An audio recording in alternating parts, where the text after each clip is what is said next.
Welcome ladies and gents, Chris Andre here. You can find me at BetBoxing on Twitter, or of course you can subscribe to the channel. Let's talk boxing, let's take a deep dive into the heavyweight landscape. At the weekend, the juggernaut Joyce fell to the big bang Zhilei Zhang, and since then the public narrative has changed completely. Joyce used to be this man portrayed as an immovable object, an unstoppable force. This is the guy that Tyson Fury does not want to fight. This is the man that could potentially wear down Alexander Usyk in the championship rounds. This is the guy that Anthony Joshua would not be durable enough to overcome. Even Deontay Wilder might not be able to crack that chin, and if he doesn't, and Joyce gets inside, he breaks down the bronze bomber. Well, now the narrative has changed, and the prevailing narrative seems to be that Joyce was hype. How can a man whose best attribute be his chin be the sort of guy who can take on the elite of the division? Well, one of the people that is a proponent of this narrative is none other than Hearn. He said in an interview with IFL TV that Zhang is a good fighter, he's a lump.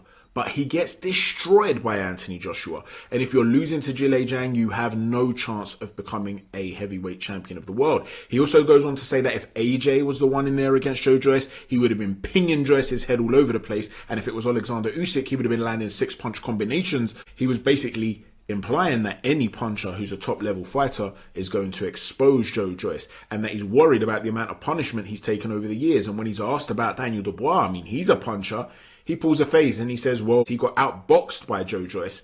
In other words, that tells you all you need to know. So the insinuation is that if Joyce is outboxing you, then you can't be that good. Now, this is all part of promotional warfare. There's no doubt about that, because Frank Warren had been very scathing in his assessment of Anthony Joshua, saying that he's finished, he's not the guy he used to be, that if Joyce did get him in the ring, he would break him down and take him out. And this is Hearn responding in kind, throwing shade at two Queensberry heavyweights in Joyce and Daniel Dubois. And many people actually support the narrative now from Hearn. One of those people seems to be Hergovic. In an interview with Boxing Social, he really went in on IFL TV to start with, because he has accused them of taking down an interview where he calls out Frank Warren, and he tells the Boxing Social interviewer not to be a coward, in slightly less polite way, and to make sure that this video goes up, because he wants to tell Frank Warren to shut his effing mouth. Why?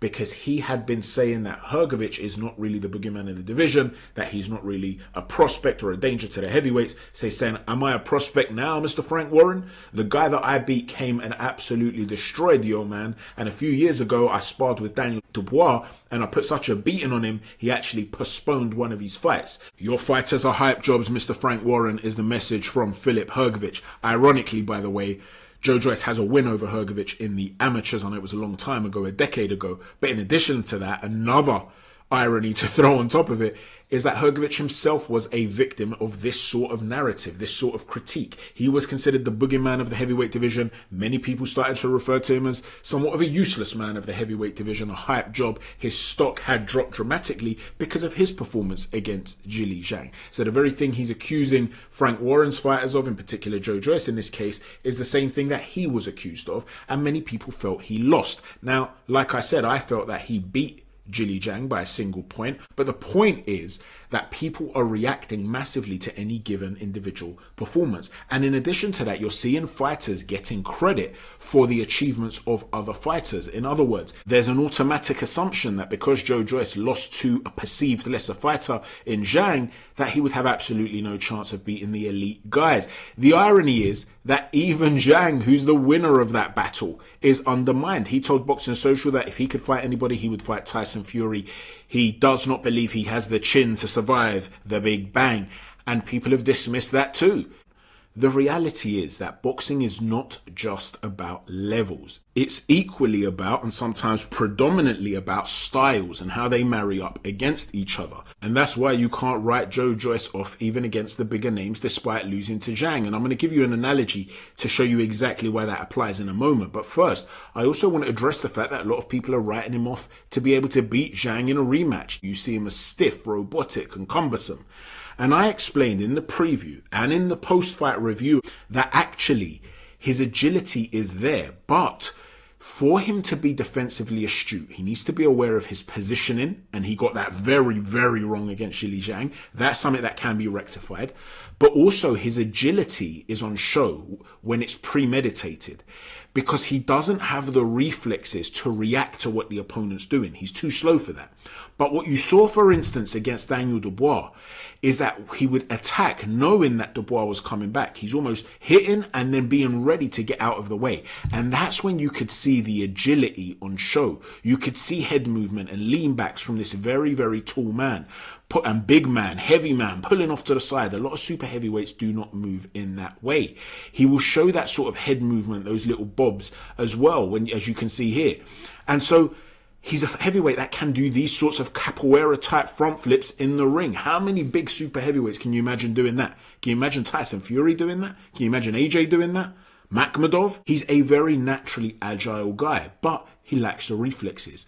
So for him to have been effective against a guy like Zhang, who was going to take away that jab by engaging that lead hand, something we spoke about in the preview, he cannot allow it to become a battle of the backhands because his backhand's just too slow. Again, something we spoke about in the preview.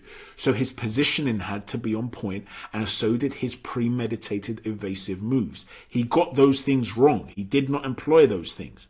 But that doesn't mean that he would not employ them in a rematch. It does not mean that he wouldn't be able to employ them against other top level guys and that he would just get washed by them.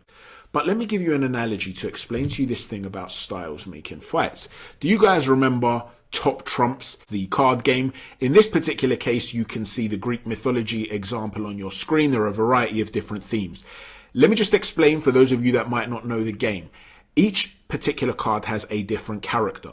And every character has 5 attributes, and every attribute has a value, a score. So in this particular case, let's say we've dealt the cards and your top card is the Minotaur and my top card is Polyphemus. And it's your turn to read an attribute. So you come out and you say strength 138. And I look at my card and Polyphemus's strength is 140. Mine's higher than yours, I win. So I take your card and it goes into my deck. Whoever takes all of the cards wins the game. So it's essentially a battle of attributes between these characters. A select few cards are considered top trumps, the best cards on the game in terms of the values that they hold. Zeus, the king of the gods, he's one of them. You can see him up there in the top left. Next to Zeus, you can see Siren. Now, there's nothing that Siren beats Zeus at. So if they come across against each other and you have Siren, you're going to lose. Bravery, Zeus is 10, Siren is 3. Wisdom, he has 100, she has 30. His strength is 200, hers is 160. Ferocity, 8 to 7. Fear factor, 40 to 36. She gets trumped on every single score. Medusa, on the other hand, who you can see on your bottom right, she's a pretty strong card. She's not a top trump, but she's a strong card. However, Medusa could lose to Siren. She beats Siren in bravery. She draws with her in wisdom. She beats her in ferocity and fear factor. But in strength, she loses. However, when you consider Medusa versus Zeus, Medusa actually beats Zeus on 2 of the 5 attributes, ferocity and fear factor. So you have a 40% chance of beating the top trump Zeus if you have Medusa, even though Siren, who cannot beat Zeus, can beat Medusa. This is an example in a card game of styles making fights. If Zeus is, say, Tyson Fury, Medusa is Joyce, and Zhang is Siren, even if you don't believe Zhang beats Fury in any measurable way, just because Zhang beats Joyce, it doesn't mean that Joyce doesn't have a chance against Tyson Fury. And in reality, when it comes to boxing, you don't get many examples at world level where one fighter will be superior in every attribute to the other, like you get here with Zeus and Siren. So for instance, take Zhang. You could argue that he has better short power and short combination punching than Tyson Fury, and he's a better natural southpaw. You could argue that Anthony Joshua also doesn't have the southpaw advantage, and he doesn't commit to his punches as much as Zhang. You could argue that he's a lot bigger than somebody like Alexander Usyk, so he would be a lot harder to tie up and more physically imposing than Alexander Usyk, and so on and so forth. So this idea that Joyce lost to Zhang and therefore he cannot possibly beat Tyson Fury, Joshua, Wilder or Usyk simply does not apply. I also want to give you a second little demonstration here to explain why it is that people overreact to any given fight outcome. You know, on this channel, we didn't always do what we do now. Back in the day, this was a betting strategy channel, and the aesthetics were terrible. The camera was shoddy.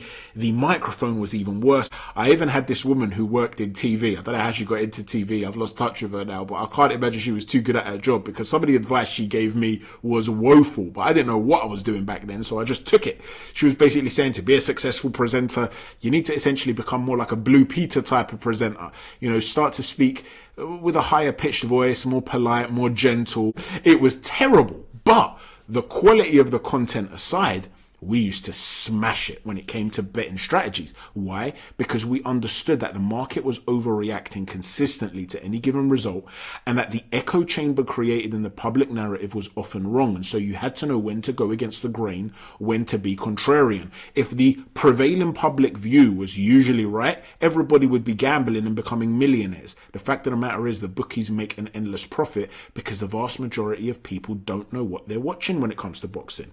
And I hope that doesn't come across as arrogant in any way. It's just the reality of life. I used to start off in September with a £20 little kitty, and I used to say, right, let's see what I can make prior to the summer. Hopefully I can fund a holiday. And every year without fail, I would fund a wonderful holiday. Flights, accommodation, car rental, spending money when I was over there. I would not be out of pocket. It would all come from gambling. And I stopped for reasons of religion, religious purposes. But I'd have other people that used to say to me, Chris, man, I managed to buy a car. They were pestering me after I stopped the gambling for religious reasons. So I wasn't doing tips anymore either. I didn't want to be encouraging others to gamble. And they were so gutted. And like I said, it's to know when you are needing to be contrarian. So to stick along this line of a holiday, look at this beautiful island right here. I want to show you a little analogy. I try not to be too distracted by these Hollywood level graphics and the incredible directing you're about to see. I'm telling you, man, M. Night Shyamalan, Steven Spielberg, eat your hearts out. Chris Andre's in the house. But as you can see at the top of the screen, right on the peripheries of space, you've got a UFO that represents Fury and Usyk, flying high above the rest of the heavyweight division. Just below them, however, hot on their heels, are the likes of Anthony Joshua and Deontay Wilder. They too are on the peripheries of space, and the rest of the heavyweight division want to catch up with those four guys. Now, if we rewind prior to Joyce fighting Zhang, let's say the night before, the little wooden helicopter here represents the perception the public had of Joe Joyce. He's flying very high.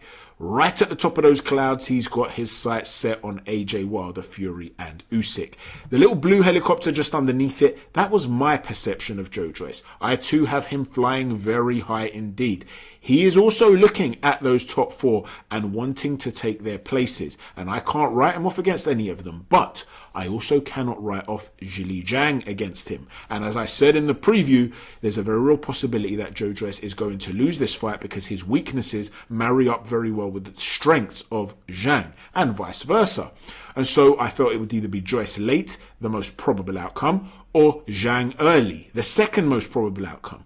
And so I rate Zhang pretty highly too. And you can see here he'd be flying way above any skyscrapers. But the public perception of Zhang was very different. When it comes to the public opinion, Zhang is not rated. He's just some old guy. He has no business being among the top guys in the heavyweight division. But because I saw things differently, when the outcome of the fight played out the way it did, Joe Joyce's stock falls slightly. He starts to fly a bit lower. Why?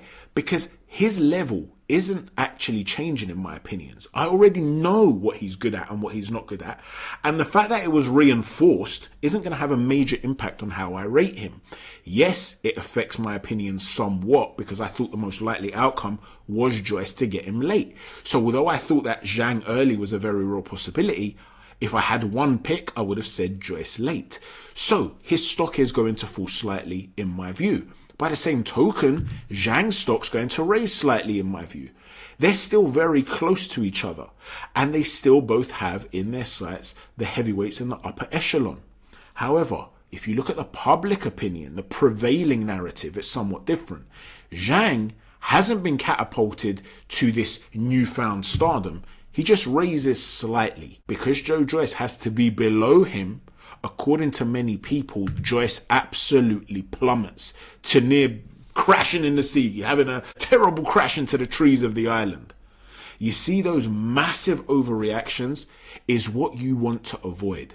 Joe Joyce's distance to the top guys in the heavyweight division is not that big. It's not what the public are seeing. And in fact, the gap between all the top 10 heavyweights, especially in such a stacked division, is not as great as people think. That's what you have to remember. Styles make fights. Think of that top trumps game. They're all capable of beating each other on any given day in terms of form or having a good night or bad night. But in addition to that, a lot of it is down to the way styles marry up against each other rather than it just being a question of levels. In other words, write Joe Joyce off at your peril. Do not make the mistake of assuming that anybody in this division is untouchable, no matter how hard they hit, how skilled they are, or whatever their reputation says. This is a den of vipers. There are monsters here. This is a sea of sharks, and they're all looking to take out each other. Please don't forget to hit a stiff jab on the like button, a right cross on the subscribe button, and an uppercut on the notifications button. Thanks for watching. Chat to you soon. Take care. God bless.